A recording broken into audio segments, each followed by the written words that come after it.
अच्छा जी, मैं अभी आपके साथ जो है वो स्क्रीन शेयर करता हूँ, फिर हम इसको जो है वो स्टार्ट करते हैं। देखिए, आपका जो एस्से का दिन होता है ना, जो पेपर होता है आपका, ठीक है, वो बड़ा इम्पोर्टेंट होता है, ठीक है? उसके हवाले से डिस्कशन ज़रूरी है ताकि कोई बच्चा गलती ना करे उसके हवाले से, ठीक है? तो मैं अभी जो है वो स्क्रीन शेयर कर रहा हूँ आपके साथ। 1 मिनट। अच्छा जी, ये आपके सामने मैंने जो है वो आई होप कि आपको सबको जो है वो स्क्रीन शो हो रही है, ठीक है? मैं इसको ज़रा साइड पे कर लूँ। आपका एग्ज़ाम हॉल होता है तो आम तौर पर ऐसा होता है जब भी आपका शेड्यूल आता है मतलब डेट शीट आती है तो उसमें फर्स्ट डे आपका ऐसे हो जाता है। ठीक है, एक टाइम था कि दिन में 1 पेपर हुआ करता था लेकिन अब जो है तकरीबन पिछले 3-4 साल से दिन में 2 पेपर होते हैं आपके। ठीक है, अब ऐसे का फर्स्ट टाइम भी हो सकता है, आपका सेकंड टाइम भी हो सकता है। इस मर्तबा मेरे ख्याल से जो है वो सेकंड टाइम हुआ था या शायद बल्कि फर्स्ट टाइम हुआ था। इस बार फर्स्ट टाइम हुआ था, हमारे टाइम सेकंड हुआ था। थोड़ा सा मैं आपको अपनी स्टोरी जो है वो शेयर करता हूँ कि मेरे साथ ऐसे में क्या हुआ। ये किसकी वीडियो ऑन है? कासिम, आप वीडियो प्लीज ऑफ कर लें, ठीक है? मेरे साथ ये हुआ था कि हाँ जी, जो हमारा पेपर था तकरीबन सेकंड टाइम था, तकरीबन 1-2 पीएम, ठीक है? 2 बजे हमारा पेपर था और उससे पहले हमारा इंग्लिश का था, जो कि तकरीबन जो है वो 9 बजे से लेकर आपका जो है वो 9 एएम टू 12 पीएम था हमारा, ठीक है? उसके बाद ब्रेक थी और हमारे इसमें जो है वो इंग्लिश का पेपर हुआ है। और आपको याद है कि हमारे टाइम जो इंग्लिश का पर्चा आया था बहुत मुश्किल था। तो जब मैंने पेपर को देखा और ज़ाहिर है सबसे पहले एमसीक्यूज़ आते हैं, मैंने एमसीक्यूज़ को देखा और तो मुझे फ़ील हुआ कि ये इस टाइम जो है वो कुछ बहुत ही बुरा होने वाला है हमारे साथ। तो बहुत ही मुश्किल पेपर उसने दे दिया है। ऐसे लफ्ज़ थे जो शायद कभी पढ़े भी नहीं थे।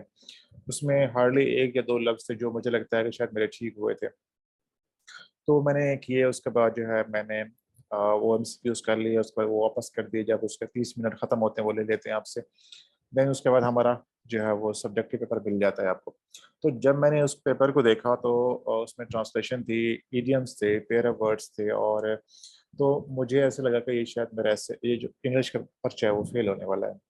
तो मैंने ऐसे करना स्टार्ट किया, ठीक है? और उसके अंदर मैंने जो सवाल थे वो मैंने किए। पहले चीज़ें मुझे अच्छी आती थी, ज़ाहिर है पेयर ऑफ वर्ड्स होते हैं या इडियम्स होते हैं या पंक्चुएशन है या आपकी जो है वो करेक्शन होती है, वो आप पहले कर लेते हैं, मैं वही करता रहा हूँ।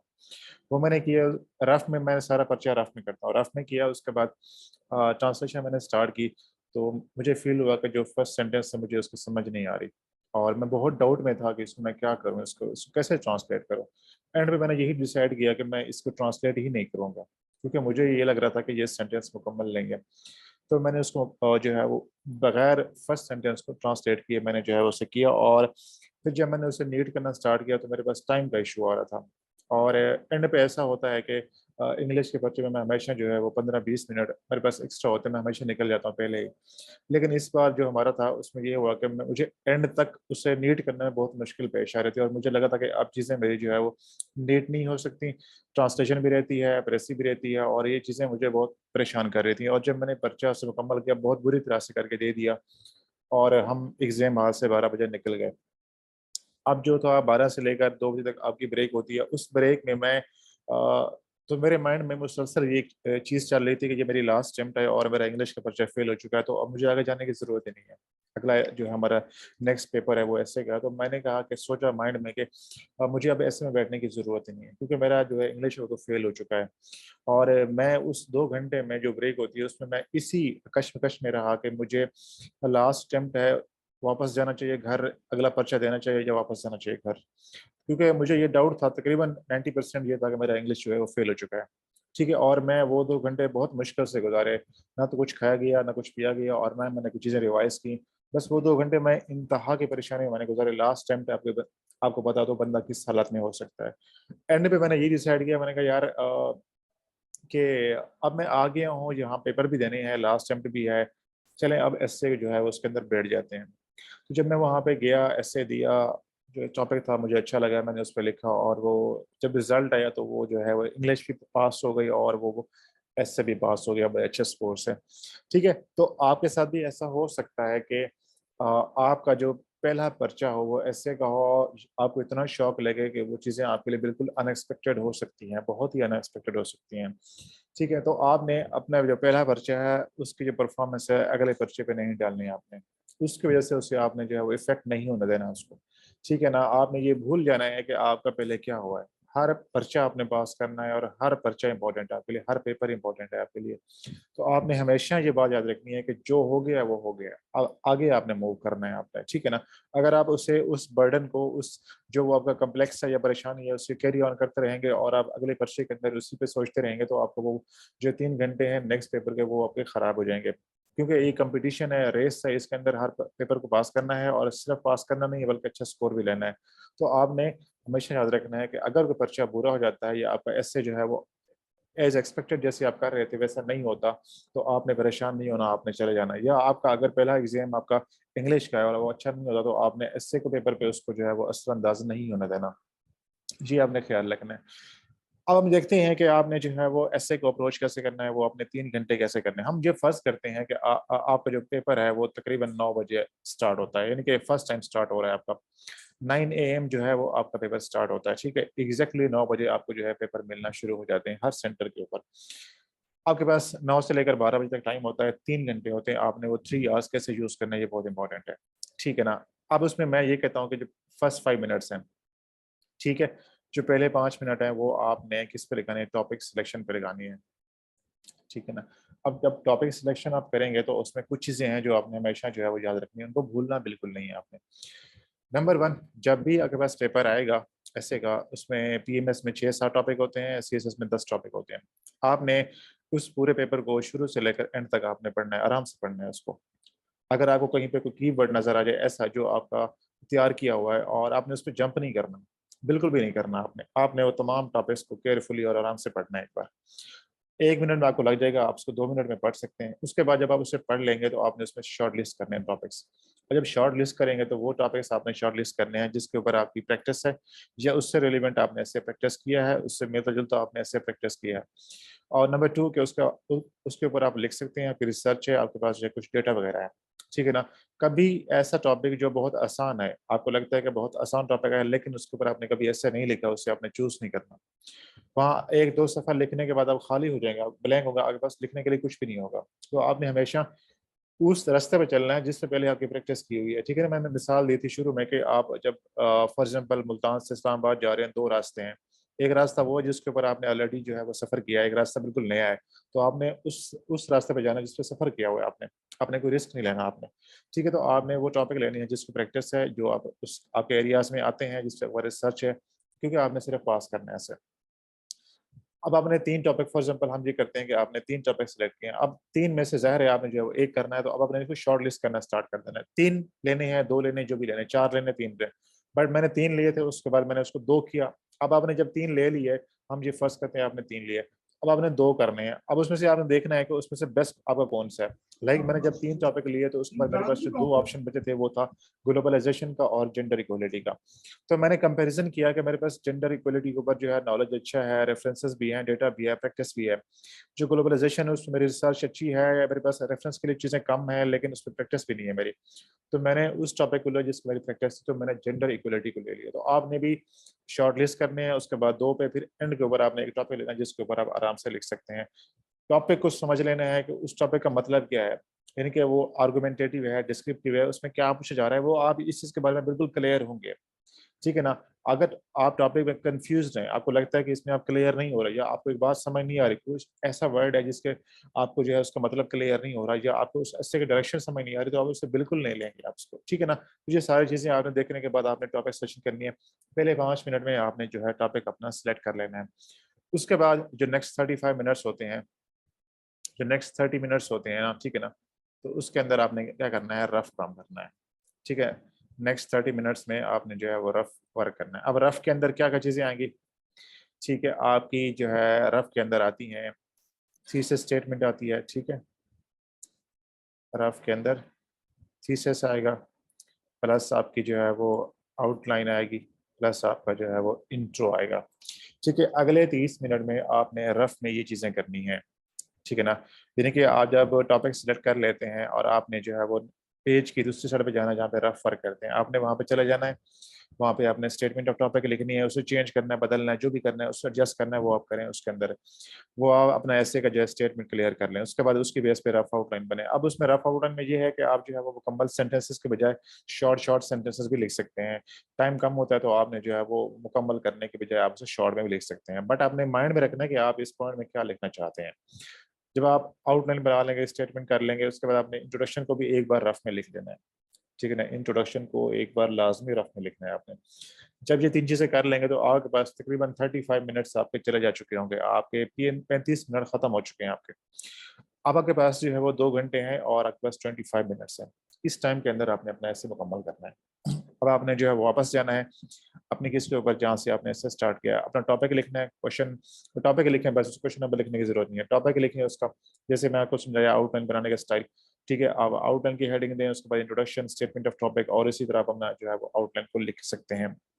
आप ये भी कर सकते हैं कि आउटलाइन को एंड के ऊपर आप नीट कर लें, ठीक है, लेकिन आपने स्पेस छोड़नी है उतनी। अगर आपका 2 सफ़े की आउटलाइन है तो 2 सफ़े छोड़ दें, 3 सफ़े की 2.5 सफ़े की जा रही है तो 3 सफ़े छोड़ दें आप। तो आपने स्पेस अगर चाहें तो एंड के ऊपर भी आप आउटलाइन को जो है वो नीट कर सकते हैं, लेकिन मैं इसको प्रेफर करता हूँ कि मैं शुरू में कर लूँ इसको, ठीक है। अगर इसमें आप लोग अनईजी फील करते हैं, अनकंफर्टेबल है, तो अब एंड पे कर लें आप इसको, ठीक है ना, जैसे आपके लिए आसानी हो। उसके बाद आपने इंट्रोडक्शन जो आपने सेम लिखा था सेम टू सेम उठा के आपने यहाँ पे लिखना है, उसे नीट करना है। उसके बाद आपने बॉडी के पैराग्राफ स्टार्ट कर देने हैं। जब बॉडी के पैराग्राफ्स आप करेंगे तो उसके अंदर ऐसा हो सकता है कि किसी पैराग्राफ में आपके पास रेफरेंस कोई चीज़ ना आ रही हो, क्योंकि ना तो आप बहुत ज़्यादा सोचने पे टाइम लगा सकते हैं, ना आप बहुत ज़्यादा वेट कर सकते हैं, क्योंकि टाइम जा रहा होता है और आपने अपना ऐसे मुकम्मल करना होता है। तो अगर किसी पैराग्राफ में कोई रेफरेंस नहीं आ रहा तो आप परेशान ना हों, आप चले जाएँ। बट कोशिश करनी है कि जो शुरू वाले पैराग्राफ्स हैं वो ऐसे लिखें जिसके अंदर आपके पास रेफरेंस हो। कम से कम आपके 2 से 3 पैराग्राफ ऐसे हों जिस किसी में कोटेशन आ रहा हो, किसी में बुक का हवाला हो, किसी में केस स्टडी हो, कोई एग्जांपल आ रही हो। उसके बाद दरमियान में एक आध पैराग्राफ आप छोड़ दें जिसमें अगर आपको लगता है कोई रेफरेंस नहीं है तो आप उसको जो है वो छोड़ देते हैं। उसके अंदर आप वैसे लिख लें आप उसको, ठीक है, आर्गुमेंट्स अच्छे करके दे दें। देन आप उसके बाद 2-3 पैराग्राफ्स में कुछ चीज़ें डाल दें। तो ओवरऑल एक आपका जो 15 से 18 ऐसे पैराग्राफ्स का ऐसे है, उसके अंदर 3 से 4 बुक्स के हवाले होने चाहिए, ठीक है, 3 से 4 एग्जांपल्स होने चाहिए, 1-2 कोटेशन होना चाहिए, और इसी तरह जो है वो रेफरेंसेस किसी रिपोर्ट का हवाला हो, किसी इदारे की रिसर्च रिपोर्ट का हवाला हो, किसी रिसर्च पेपर का हवाला हो, एग्जाम्पल, ये सारी चीज़ें आपने जो है वो अपने उसके अंदर रखनी है। देन आपने जो है वो एंड के ऊपर इंट्रोडक्शन मुकम्मल करना, सॉरी, जो कंक्लूजन है वो आपने लाजमी मुकम्मल करना है, ठीक है ना। मैं आपको बताऊं कि अगर किसी बच्चे के 38, 35, 37 नंबर आ रहे होते हैं तो इसका ये मतलब होता है कि तकरीबन उनका जो आप यूँ समझें कि जो उनका कंक्लूजन है वो मुकम्मल नहीं हो पाता, वो उसको मुकम्मल नहीं कर सकते, उसका टाइम ख़त्म हो जाता है और उसको जो है वो इनकम्प्लीट अपने ऐसे छोड़ के आते हैं, और जिसका भी ऐसे इनकम्प्लीट है वो फेल हो जाता है, ठीक है। तो आपने इंट्रोडक्शन, सॉरी, जो कंक्लूजन है उससे भी आपने मुकम्मल करना है, और एंड के ऊपर जो है वो आपने कोशिश करनी है कि अपने एस्से को एक बार प्रूफ रीड लाजमी करें, प्लीज़ लाजमी प्रूफ रीड करें, आउटलाइन से लेकर कंक्लूजन तक। जहाँ पे आपको लगता है कि कोई स्पेलिंग की मिस्टेक छोटी छोटी ग्रामर की है उसे आप ठीक करें, फुल स्टॉप की है, पंक्चुएशन की है, कैपिटलाइजेशन की है, कोई फैक्ट आपने गलत कर दिया है, कोई सेंटेंस थोड़ा बहुत आप चेंज करना चाहें वो आप कर सकते हैं, लेकिन बहुत ज़्यादा हर पेज के ऊपर या बहुत ज़्यादा ओवर राइटिंग या कटिंग नहीं करनी है आपने, ठीक है ना। जो छोटी छोटी चीज़ें हो सकती हैं आप उसे कर सकते हैं तो ये आपका 3 घंटे का है, तो इसमें आपने जो है वो पहले 5 मिनट में टॉपिक सिलेक्शन करनी है, अगले 30 मिनट में आपने जो है वो क्या करना है, अपना रेफर करना है जिसमें आपकी स्टेटमेंट ऑफ टॉपिक है, आउटलाइन है और इंट्रोडक्शन है। उसके बाद अगले 2 घंटे और 20 मिनट में आपने एस्से को मुकम्मल करना है, और आखिरी 5 मिनट में 7 मिनट में आपने उसको प्रूफ रीड करना है। जब आप उससे पेपर वो छीने तब आपने उसको देना है, ठीक है ना। अपना ऐसे मुकम्मल करना है, हर हवाले से तसल्ली करके आनी है आपने। ये आपका सबसे मोस्ट इम्पोर्टेंट एग्जाम होता है, ठीक है। हमारे उस्ताद कहते हैं कि जो CSS है उसमें पेपर तो 11 होते हैं लेकिन इम्तहान एक होता है और वो ऐसे का होता है, तो आपने वो इम्तहान फेल नहीं करना किसी हाल में भी। अगर आप यही पेपर पास कर लेते हैं, यही पेपर, तो तकरीबन 98% चांस है कि आप जो है वो निकल जाते हैं यहाँ से, ठीक है। तो आपने इसके ऊपर जो है वो इसको सीरियस लेना है, सिर्फ इसको आपने पास करने का माइंड रखना है कि इसको फेल नहीं होने देना आपने। अगर आपका ये माइंड सेट बन जाएगा ना आज से, तो आप ऐसे में फेल नहीं होंगे आप, ठीक है। इसके हवाले से कोई सवाल हो तो पेपर के हवाले से, एग्जाम डे के हवाले से, तो वो आप पूछ सकते हैं। ठीक है, 10 मिनट में। यार अब्बास, आप बड़े मैंने ये महसूस किया कि आपको ये बहुत फियर है, बहुत खौफ है, क्यों है ऐसा खौफ? मतलब आप टॉपिक के बारे में परेशान है कि डेमोक्रेसी का टॉपिक ऐसा आ जाए जिसमें आपको पता भी ना हो, और फिर आप कहते हैं कि 10 टॉपिक में से कोई टॉपिक ऐसा ना हो जिसको आपको आता ही ना हो। क्यों, ऐसा क्यों है यार? मतलब इतना पेसिमिज्म क्यों है? ठीक है ना, इसका जवाब वही है हमेशा। देखें, जिस बंदे की तैयारी है, आप लोगों ने इस सेशन में प्रैक्टिस की है, इसके बाद भी आप करेंगे, तो आप इस काबिल होते हैं कि आपको ऐसे लिखना तो आता है ना। इस स्टेज पे आपको ऐसे लिखना सबको आता है कि आप ऐसे, ठीक है। ठीक है, ऐसा नहीं है कि आप ब्लैंक जाएंगे या आपका ऐसे का पेपर ब्लैंक जाएगा, बिल्कुल पॉसिबल नहीं है। ठीक है ना। अब उसके अंदर आपने वो टॉपिक ढूंढना है जिसके ऊपर आप लिख सकते हैं। ठीक है ना, जिसके ऊपर आप लिख सकते हैं, जिसके ऊपर आप ऐसे अटेम्प्ट कर सकते हैं। ठीक है ना। करेक्शन कैसे करनी होती है, मैं आता हूँ उसकी तरफ भी। देखें, जो आपने करेक्शन करनी है, पूरे सेंटेंस को नहीं करना आपने। ठीक है, कोई एक आध लफ्ज होता है तो उसको जो है वो आप उसके ऊपर कर लें, छोटा सा जो है वो, ठीक है ना, उसके ऊपर लिख लें आप उसको। उसको कटिंग ना करें, बेहतर है। छोटा सा उसके लफ्ज ब्रैकेट लगा के उसे क्रॉस कर सकते हैं, उसके ऊपर भी लिख सकते हैं। ठीक है, या अगर आपको लगता है कि कोई नंबर है, कोई फिगर है, कोई फैक्ट है, वो हो सकता है तो उससे आप जो है वो पेन से मार्कर से अपडेट कर दें, ताकि वो जो है क्लियर हो जाए उससे। जो भी आप कर सकते हैं, ठीक है। बस आपने जो है वो खूबसूरती का ख्याल रखना है, प्रेजेंटेशन आपकी ठीक होनी चाहिए। तो आवाज आपने प्रैक्टिस करनी है यार। ठीक है ना, अपने इस फियर को खत्म करो। ये जो आपका फियर है ना आपके अंदर, इसको खत्म करो प्लीज। इसका हल ये है कि आप लिखो, जितना ऐसे प्रैक्टिस कर सकते हो काम करो इस पे। जितना आप इस पे लिखते जाएंगे ना, आपका फियर खत्म होता जाएगा आपका। ठीक है ना। जब भी आप इस एग्जाम में होंगे ना, सीएसएस में, और जो आपका खौफ होगा, जो सब्जेक्ट आपके लिए जो है प्रॉब्लम है, चैलेंज है, तो उस पर आपने मेहनत करनी है। उसको अपना जो है वो स्ट्रेंथ बनानी है, उसे कमजोरी नहीं बनानी अपने आप में। यार बच्चे, ऑडियो वीडियो ऑफ कर लें। ये है सुहेल। सुहेल प्लीज अपनी वीडियो ऑफ कर लें आप। बस भाई, सर बगैर पढ़े। यार ऐसा नहीं है, बगैर पढ़े तो नहीं होता। ठीक है ना, सेशन के बाद रिमूव करेंगे आपके साथ इंशाल्लाह। हाँ जी, इंशाल्लाह। अच्छा जी, और कोई सवाल है इसके हवाले से, एग्जाम डे के हवाले से, टॉपिक सेशन के हवाले से, कोई चीज़ हो? फिर हम चलते हैं कि आपने प्रैक्टिस कैसे करनी है इस सेशन के बाद। आज के बाद आपने अपने ऐसे को चलाना कैसे, प्रैक्टिस कैसे करनी है। ठीक है। जी, कोई सवाल है तो प्लीज बताएं आप।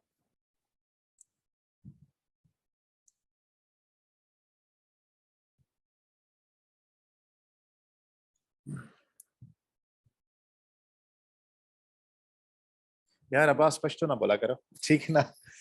बाकी लोग भी देख रहे होते हैं तो पता नहीं चलता कि आप क्या बात कर रहे हो।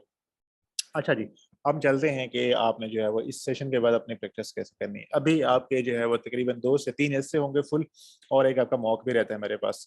तो आज एक टॉपिक मैं आपको असाइन करूंगा, जिसकी सबमिशन जो है वो आज 29 या 30 आपकी जो है वो, हम यूं कर लेते हैं, एमपीटी की जो है वो डे होगी, यानी कि 2 तारीख को आप जो है उसका सबमिशन करवाएंगे, ताकि आप एमपीटी से फ्री होके आ जाएं और शाम को ऐसे कर लें। उसके बाद आपका जो नेक्स्ट टेस्ट है वो 3 तारीख को उसकी सबमिशन होगी, और हम 4 तारीख को आपका मॉक कर लेंगे, और 5 को इंशाल्लाह आपको चेक वापस मिल जाएंगे वो। ठीक है। अच्छा जी, तो अब ये है कि आपने, हम ये फर्स्ट करते हैं कि आपने जो है वो सारे ऐसे यहाँ से कर लिया, मॉक भी कर लिया, उसके बाद आप जो है वो एमपीटी भी दे चुके हैं। अब आपने अपनी तैयारी को जो है वो स्पीड अप करना है, बाकी सब्जेक्ट्स चलाने हैं, अपना एससे भी है, और उसकी तैयारी कैसे करनी है। अब इस चीज़ को बिल्ड ऑन, इसके ऊपर जो है आपने कैसे कैपिटलाइज ऑन करना है। देखिए, मैं हमेशा बच्चों को एक मशवरा देता हूँ कि अपने एस्से को कभी नहीं छोड़ना आपने। ठीक है ना, ऐसे एक स्किल की तरह होता है। ठीक है ना, अगर आप इसे 10 दिन भी छोड़ेंगे, 20 दिन भी छोड़ देंगे ना, तो उसके बाद आपको फिर लिखने में मुश्किल आएगी। मतलब ऐसे बच्चे आते हैं कि वो 1 साल पढ़ते हैं, अगले साल फिर मेरे से पढ़ने दोबारा आते हैं। क्यों? इसलिए कि वो प्रैक्टिस नहीं करते, तो उनको भूल जाता है, ऐसे स्ट्रक्चर ही भूल जाते हैं उनको। अब आप इस स्टेज पे हैं कि आपने इतने ऐसे लिखे हैं कि आप अगर आंखें बंद करके भी ऐसे करेंगे ना, तो आपका स्ट्रक्चर की गलती नहीं होगी आपकी। ठीक है ना। तो इसी को आपने जो है वो आगे इम्प्रूव करना है, नेक्स्ट लेवल पे उसको लेके जाना है, एडवांस लेवल पे लेके जाना है। अब उसका स्टाइल ये है कि आप हफ्ते में कैसे करेंगे इनिशियली। ठीक है ना, हफ्ते में, लाइक अगर आपका जो है वो अक्टूबर है, नवंबर है, दिसंबर है, ये 3 महीने आप हफ्ते में एक ऐसे करेंगे, तो तकरीबन आपके पास जो है वो 12 ऐसे बन जाते हैं। अब इसका स्टाइल क्या होगा, उसमें यह है कि आपने एक हफ्ते के लिए एक थीम उठाना है। ठीक है।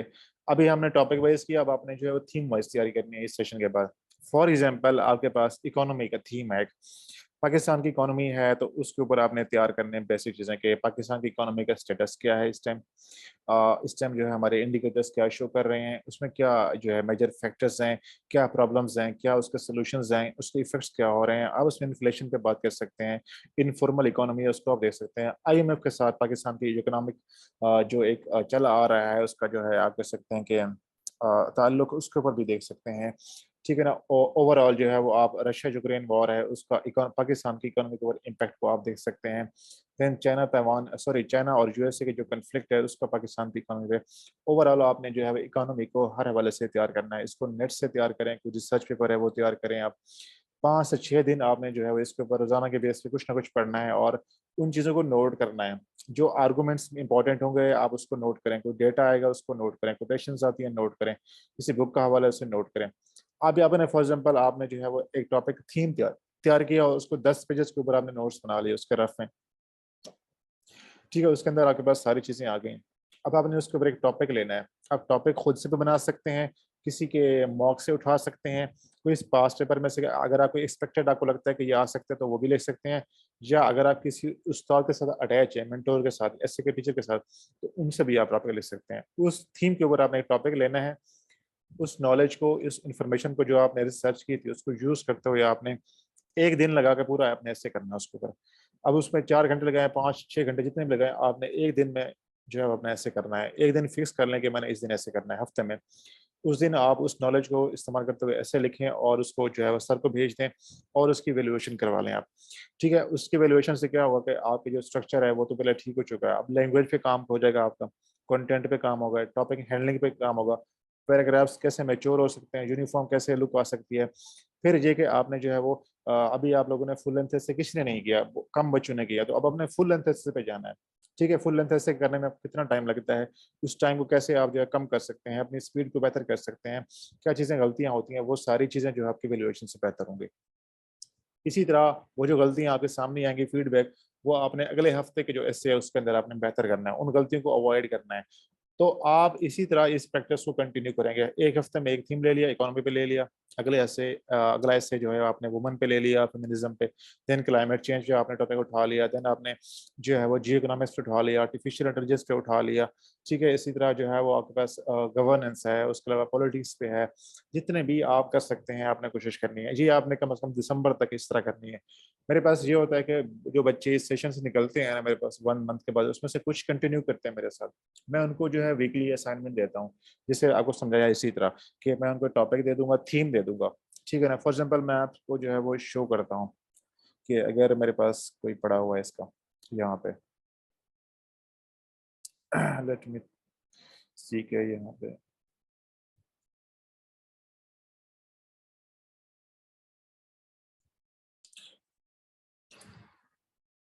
ये देखें, ये एक थीम है आपके सामने। ठीक है, मैंने बच्चों को जो है वो ये असाइन किया एक हफ्ते में। ठीक है ना, कि आपने इसके अंदर ये चीज़ें, जियोग्रामिक्स क्या होती है, इसके फीचर्स क्या हैं, कंपैरिजन विद जियोपॉलिटिक्स, और ये दोनों का ताल्लुक कैसे है आपस में, क्या है इसके इंपॉर्टेंट एस्पेक्ट्स, क्या हैं जियोग्रामिक्स के बेनिफिट्स, क्या हैं फ़ायदे नुकसान वगैरह देखने हैं। उसकी थोड़ी सी हिस्ट्री चेक करनी है, पाकिस्तान के हवाले से देखना है, और इसके कामयाब जो मॉडल्स हैं वो देखने हैं। आपने ये 5-6 दिन में तैयार करना है। उसके बाद मैं इसको टॉपिक बना के दूंगा इसके ऊपर, और वो मुझे चेक करेंगे, सेंड करेंगे, और मैं उसको चेक करके वापस करूंगा। फिर अगले हफ्ते के लिए जब वो एक ऐसे कर लेंगे, तो जैसे वो ऐसे सबमिट कराएंगे तो उसको अगला जो है थीम मिल जाएगा। तो वो 5-6 दिन उसको जो है तैयार करेंगे, और अगले 1 से 2 दिन में उनको जो है वो ऐसे जगह को मिल जाएगा। तो वो गलतियां फिर उसको बेहतर कर सकते हैं। मेरे साथ बच्चे इस तरह चल रहे होते हैं, वीकली बेस पे, मंथली बेस पे चल रहे होते हैं, बहुत सारे बच्चे हैं जो कर रहे होते हैं। ठीक है, तो अगर आप में से कोई करना चाहे तो वो भी आ सकता है, मोस्ट वेलकम है, बता सकते हैं, आप शेयर करें तो उसको जो है वो हम कर लेंगे डिस्कस। ठीक है। देन जब आपका जो है दिसंबर खत्म हो जाएगा, तो उसके बाद अगर आप देखेंगे आपको जो है वो तैयारी का लेवल क्या है। ठीक है, अगर आपको लगता है कि ऐसे की तैयारी जो है वो अच्छी जा रही है, कम आप जो है वो कन्वीनियंट हैं, कॉन्फिडेंट हैं, सारी चीज़ें ओके हैं, तो उसी प्रैक्टिस को कंटिन्यू करना है। ठीक है ना, वीकली बेस वाली। अगर आपको लगता है कि अभी ऐसे में जो है वो इश्यूज हैं, कमजोरी हैं, तो उस पर आप स्पीड बढ़ा दें, उस पर काम बढ़ा दें, लाइक हफ्ते में 2 हिस्से कर लें, 3 हिस्से कर लें आप। एंड पे जो है वो आपका लास्ट वीक होता है, मैं बच्चों को करवाता हूँ मैराथन के, रोजाना का एक हिस्से होता है। ठीक है, उसका जो है वो ऐसे में तो हेल्प होती है, लेकिन जो बाकी सब्जेक्ट्स हैं उसके अंदर भी उनको फायदा हो रहा होता है।